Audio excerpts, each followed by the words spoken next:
Le monde de la moto, ce n'est pas que des énormes sportifs, des gigantesques roadsters et des trails qui sortent des chevaux en pagaille. Non, le monde de la moto est bien plus vaste que ça. Et d'ailleurs, les machines les plus populaires ne sont même pas toujours dans celles que j'ai citées. En règle générale, ce sont des motos un petit peu plus accessibles et qui surtout ont une cote de popularité absolument folle. Dans ces machines-là, il y en a une qui truste le podium des motos les plus vendues pour les jeunes motards, c'est la MT-07. Ça fait des années que cette machine est une véritable star intergalactique, sauf que voilà, ces dernières années, la MT-07 avait perdu un petit peu, on va dire, en popularité parce qu'il y avait des concurrentes un petit peu aux dents acérées qui, comme ça, déboulaient sur le marché avec notamment la nouvelle Hornet 750, la GSX 8S. Et malgré quelques petites évolutions de la part de Yamaha, toujours bienvenue, il est vrai qu'effectivement, on s'est dit qu'il était peut-être temps de commencer à faire évoluer cette nouvelle machine. Eh bien, c'est le cas puisque la MT-07 a eu là maintenant tout de suite, ça date d'hier, une annonce d'une mise à jour fondamentale et qui vraiment, je vous l'assure, va modifier le roadster mid-size entrée de gamme du constructeur au diapason de façon extrêmement prononcée et je vais tout vous détailler. Bienvenue sur la chaîne et sur cette émission Moto Bistro consacrée aux actualités du monde de la moto, bien évidemment. Si vous ne connaissez pas la Roadsters TV, eh bien la meilleure chose que je puisse vous encourager à faire, c'est de vous abonner et d'activer la cloche pour ne rien rater et de me mettre un petit like et un commentaire sur cette vidéo pour déjà aider un peu à l'algorithme et que j'ai un peu vos retours, vos impressions sur cette nouvelle machine. Alors, on va bien évidemment passer en revue maintenant tous les détails de la moto puisque hier nous avons découvert la machine ensemble et il y a un certain nombre de points que je n'ai pas passé en revue avec vous tout simplement parce que j'étais dans l'émotion du truc et qu'il fallait que je prenne un petit peu de recul pour pouvoir vous en parler. Donc on va commencer par le look de cette nouvelle MT-07 puisque comme vous pouvez le voir elle emprunte beaucoup notamment au niveau de sa face avant à la nouvelle MT-09. On voit bien qu'on a ces deux petites fentes lumineuses ici de chaque côté qui sont ma foi assez stylées. Je vous montrerai des photos après, la machine est très jolie. Et ensuite, on a cette optique centrale qui, bien évidemment, fait penser au côté un petit peu cyclopéen de la MT-09. Alors, on a trois coloris sur cette machine. On a un noir, toujours très classe et passe-partout, qui marche plutôt bien, qui donne à cette moto un côté un petit peu plus 2013-2014. Je trouve que pour le coup, c'est une couleur qui a vieilli un petit peu. Ensuite, on a le Icon Blue qui marche toujours très bien, qui est très standard dans la gamme Yamaha également. Alors avec ici des petites touches un petit peu violacées. Je suis pas forcément ultra fan, je trouve que ça se marie pas très bien avec le bleu. Mais voilà, ça c'est les goûts et les couleurs. Et puis finalement la toute nouvelle teinte qui est le Ice Storm. Et alors là les amis, moi je suis assez fan, j'aime beaucoup cette couleur qui mélange à la fois une sorte de blanc cassé, un gris un petit peu avec ce bleu bébé, ce bleu très clair. Vraiment je la trouve très jolie comme ça la machine. Elle a un vrai petit quelque chose et je trouve que si vous voulez acheter une nouvelle MT-07, eh bien pour le coup c'est assez stylé. Alors il y a beaucoup de choses à couvrir dans cette émission, on va parler un petit peu de tous les détails, mais le premier d'entre eux, ça va être vraiment le moteur, le CP2, le bicylindre, qui avait été un petit peu un des points qui avait vraiment surpris et convaincu à l'époque quand la MT-07 était sortie, la presse et les utilisateurs, et donc ce moteur, qui est la pièce maîtresse, comme ils le disent, il a été développé selon la technologie crossplane de Yamaha, avec, vous savez, un ordre d'allumage un petit peu particulier, est réputé pour sa réponse immédiate et son couple linéaire. Le moteur de la MT-07, ici revu, confère encore plus de performance, une puissance optimisée, non pas un puissance optimisée, n'est-ce pas Yamaha, une sonorité vibrante et des changements de rapport améliorés, notamment avec le YAMT. Et oui, parce que ça, on va en parler après, mais cette MT-07, elle est déclinée en deux versions, dont une avec le nouvel embrayage automatique de Yamaha. Alors, je voudrais quand même revenir un petit peu sur cette histoire de moteur, puisque si on regarde ici les caractéristiques, on est donc bien sur un bicylindre avec double arbre à gamme en tête, 4 soupapes, 689 cc, qui fait donc 73,4 chevaux à 8750 tours minute et 68 Nm à 6500 tours minute. Et si on va regarder les caractéristiques de la MT-07 de la génération précédente, on se rend compte qu'on a 73,4 chevaux à 8750 tours minute et 67 Nm à 6500 tours minute, soit un gain de 1 Nm de couple supplémentaire sur la machine, donc ce n'est pas faux de dire qu'elle est plus puissante, qu'elle est plus performante, mais en même temps je ne suis pas sûr et certain que ça suffise pour pouvoir en faire une communication et dire qu'effectivement la machine a une performance améliorée. Alors peut-être que dans les rapports de transmission, dans pas mal de petites choses, il y a eu des modifications qui font qu'on sent plus de performance sur la machine. En l'état, le moteur ne me semble quasiment pas changer.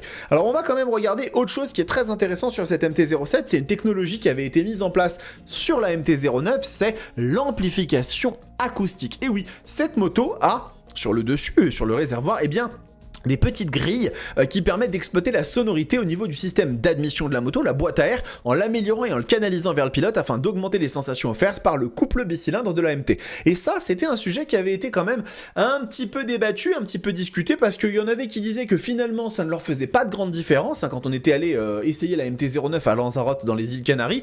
Moi, j'avais vraiment trouvé qu'on entendait bien le ronflement de cette boîte à air directement dans les oreilles, et je trouvais que c'était une addition bienvenue quand on sait qu'aujourd'hui les normes sonores deviennent de plus en plus strictes et que les échappements sont de plus en plus compliqués à modifier parce que on n'a pas de solution et qu'avec le contrôle technique, de toute façon ça risque d'être très complexe, et trouver des astuces comme ça pour que le pilote lui puisse toujours ressentir le plaisir de conduite, je trouve ça très très cool. Je ferai remarquer quand même que toutes les marques ne sont pas toujours forcément à égalité en ce qui concerne les homologations sonores. Je vous laisse démarrer une Panigale ou une Street Fighter V4 à froid et vous allez vite comprendre ce que je veux dire. Donc effectivement cette petite techno d'amplification acoustique que vous voyez, on peut remarquer juste ici, hein, si on agrandit, on a ici ces 4 petites entrées qui servent vraiment directement à faire arriver le son de cette boîte à air dans vos oreilles, ce qui est, ma foi, plutôt chouette. Alors, il y a aussi un autre aspect, parce qu'il y a beaucoup de choses qui ont changé sur cette machine, il y a un autre aspect qui a été modifié sur la MT-07 et qui était un des points de grief que j'avais, comme ça j'utilise le mot grief de façon assez spontanée comme ça dans ma vidéo, c'est la suspension. La fourche de la machine, qui était une suspension standard, assez basique, et bien sur cette nouvelle MT-07, nous avons désormais une fourche inversée de 41 mm avec un haut niveau de contrôle et une connexion intuitive avec le pneu avant, tout en conférant un look moderne à la MT-07. Et ça, c'est très très cool. Si vous regardez, on a effectivement sur cette machine désormais une fourche inversée qui fait quand même bien meilleure mine que cette fourche totalement standard qu'on avait sur la MT-07 ancienne génération, qui prend du coup un petit coup de vieux, il faut l'admettre. La MT-07 se met à jour et ce n'est pas tout en ce qui concerne bien évidemment la partie cycle, puisque la moto avait un autre pas problème, parce que là pour le coup c'était quelque chose qui marchait quand même assez bien, mais qui a été grandement amélioré sur cette version, c'est le freinage, puisque désormais la MT-07 2025 est équipée d'un frein avant à double disque et un montage radial avec des freins qui paraissent quand même sensiblement plus gros, hein. Si on regarde ici et qu'on compare avec la MT-07 présentée là, je dois pouvoir vous la configurer afin que vous puissiez voir la différence, mais regardez ici sur celle-ci, on voit vraiment que les étriers ne rigolent pas trop au niveau de leur taille, hein. Ils sont quand même sensiblement dimensionnés, et là regardez ici, ils sont vraiment assez minuscules, hein, comparé à ici la nouvelle version. Donc on voit quand même une belle différence, et ça c'est chouette parce que ça va permettre non pas forcément de mieux ralentir et de mieux freiner une moto qui fait 74 chevaux, mais je considère qu'il y a certaines choses qui sont trop. On peut dire qu'un moteur peut être trop puissant. Qu'est-ce qu'on va faire sur la route d'un moteur de 350 chevaux? Je suis d'accord. Qu'est-ce qu'on va faire d'une électronique trop intrusive? Mais par contre, je pense qu'il n'y a jamais de trop bons freins. Le freinage, c'est quelque chose pour moi qui est indispensable, donc c'est vraiment cool qu'ils aient amélioré cet aspect, sachant que ce n'est pas tout, puisque la MT-07 2025 hérite de jantes Spinforge, donc c'est la technologie qu'il y a aussi notamment sur la MT-09, qui permettent de gagner du poids sur la machine, et ça en fait ça se ressent, puisque si on va regarder ici dans les dimensions, la MT-07 2025 fait 183 kg pour la version standard et 186 kg pour la version YKMT, hein, donc la version à transmission automatique, et ça c'est vraiment chouette parce que la machine a quand même eu, vous allez voir, un upgrade considérable en termes de technologie, et pourtant, elle est plus légère que l'ancienne version. Alors je parlais de technologie et effectivement il y a des choses qui sont très très très intéressantes à remarquer. La plus importante d'entre elles, c'est bien évidemment l'ajout d'une version YAMT, donc qui a été inaugurée sur la MT-09 et qui est la transmission automatique de Yamaha, puisque oui, le régulateur de vitesse et le YAMT, la version dotée de l'embrayage automatique, aura un régulateur de vitesse super chouette. Et bien regardez, vous avez le choix entre un changement de vitesse manuel à l'aide d'une double commande actionnée par le pouce et non pas aussi au pied comme c'est le cas chez KTM, ou une transmission entièrement automatique lorsque vous en avez besoin. Le YAMT fonctionne en parfaite harmonie avec les fonctions électroniques Yamaha Ride Control, tandis que le régulateur de vitesse réduit les efforts pour une conduite décontractée sur autoroute. Et il spécifie bien que le régulateur de vitesse n'est disponible uniquement que sur la MT-07 YAMT. Très très chouette d'avoir la vision de Yamaha sur la volonté d'intégrer en fait ce système YAMT sur plus de machines. Si vous remarquez bien, à l'heure actuelle, sur les différents constructeurs, le e-clutch, on l'a vu apparaître sur deux machines quasiment identiques, CBR 650 et CB 650R. On a vu aussi également le AMT apparaître chez KTM, avec la Super Adventure 1390. On n'a pas encore d'autres machines, ils sont en train d'annoncer leur nouveauté, il est possible que ça arrive ailleurs. Pareil, l'ASA de chez BMW est apparu sur la 13 et la 13 GSA, donc les deux trails. Mais là, il y a vraiment une énorme différence parce que la MT-07 et la MT-09 sont toutes les deux des roadsters, pas de problème. Déjà, c'est intéressant de voir que le choix est fait, non pas sur des gros trails routiers, etc., mais sur des roadsters. Ça montre bien qu'il y a un positionnement qui est différent. Et en plus de ça, sur deux roadsters fondamentalement différents. Il y a vraiment le mid-size de la gamme et celui qui est plutôt dans la catégorie des 900cc. On va pas l'appeler hyper roadster parce que ça, c'est réservé vraiment à la MT-10, mais du coup, très intéressant de voir que Yamaha va proposer aux jeunes permis ça. Je préfère vous le dire tout de suite et je le traiterai sans doute dans une foire aux questions, mais il y a beaucoup de gens qui me demandent est-ce que vraiment il y a un intérêt à ce truc, est-ce que vraiment ça intéresse des gens? Je vous le dis tout de suite, ce n'est pas Honda qui a lancé une mode et tout le monde les suit, absolument pas. Un embrayage automatique, ça ne se développe pas comme ça en quelques mois. Tout le monde était en train de le préparer, et si tout le monde était en train de le préparer, c'est qu'il y a une vision long terme des constructeurs et qui savent ce qu'ils font et qui savent que c'est quelque chose qui va s'implanter de façon durable dans l'industrie, sauf catastrophe industrielle, mais j'y crois pas trop. Donc continuons du coup sur la partie électronique, puisqu'il y a beaucoup de choses très bienvenues sur cette nouvelle MT-07 que je boudais un peu avant, notamment un nouvel écran couleur TFT de 5 pouces, qui est l'écran, je pense, de la MT-09 tout simplement. Donc très très bien, ils réexploitent, ils font de l'économie d'échelle et ils réexploitent en fait cet écran qui est très joli. Et qui est doté de plusieurs thèmes, d'une connectivité smartphone, navigation virage par virage disponible avec l'application Garmin Street Cross, donc ça c'est super cool, et en plus de ça la machine ne s'arrête pas là puisque la technologie, on va un petit peu plus loin, on a des modes de conduite, accélérateur électronique, donc un ride-by-wire très chouette, des modes de conduite, on en a 3 et un qui est totalement personnalisable, donc ça c'est super bien, et on a un contrôle de traction qui peut être désactivé, là ici dans le résumé des points de la machine, vous pouvez voir qu'on a Street, Sport et Custom, excusez-moi, il y en a 3, Street, Sport et un qui est customisable, et une expérience de conduite personnalisable avec les réglages du système Yamaha Ride Control, très très bien, sachant que l'application permet aussi de modifier les paramètres de la moto directement sans avoir besoin d'être à côté.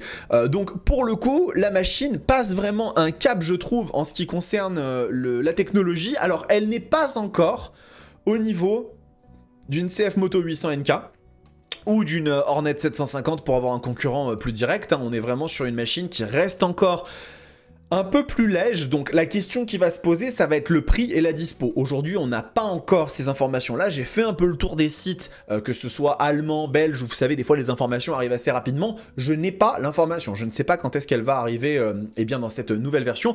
Toujours-est-il dans ce prix, et la disponibilité, excusez-moi, mais on sait qu'elle sera disponible en A2, ça c'est logique, et en version YAMT, donc avec l'embrayage automatisé. Je trouve personnellement que cette nouvelle MT-07, moi, elle me convainc. Je suis assez satisfait de ce que j'ai vu. La MT-07, c'était une moto qui avait vraiment besoin d'un coup de jeune, d'une mise à jour au niveau de son équipement, au niveau de sa technologie, au niveau de l'image qu'elle véhiculait, et Et là, pour moi, on verra en fonction du prix, bien entendu. Ce dernier va être extrêmement conditionnant, mais je trouve qu'on a quelque chose de très très très intéressant qu'il sera très pertinent de comparer déjà à l'ECMA, hein, quand la machine va être présentée, puisqu'il y a fort à parier qu'elle sera présente à l'ECMA, hein, j'en suis quasiment sûr et certain, et surtout sur la route, de voir un petit peu comment ça va marcher par rapport à la CB750 en net, la GSX 8S, la Z650 qui, elle, n'a pas encore été mise à jour, et celle qui, pour moi, est l'épouvantail absolu de la catégorie, la CF Moto 800 NK dans sa version Advanced Traction Control aujourd'hui, qui est véritablement le meilleur rapport qualité-prix à mon sens. Mais voilà, cette nouvelle MT-07 est arrivée, hein, donc je vous ai fait vraiment le tour des caractéristiques pour que vous ayez vraiment toutes les infos bien détaillées, bien précises, bien spécifiées. Et puis, on verra ce que ça va donner, les amis. Je pense que Yamaha n'a pas fini de nous faire des annonces, hein. Je pense qu'il va y avoir encore quelques petits trucs intéressants. On va suivre ça avec beaucoup d'intérêt. En attendant, prenez soin de vous, kiffez vos bécanes. On se retrouve très très vite. Ciao!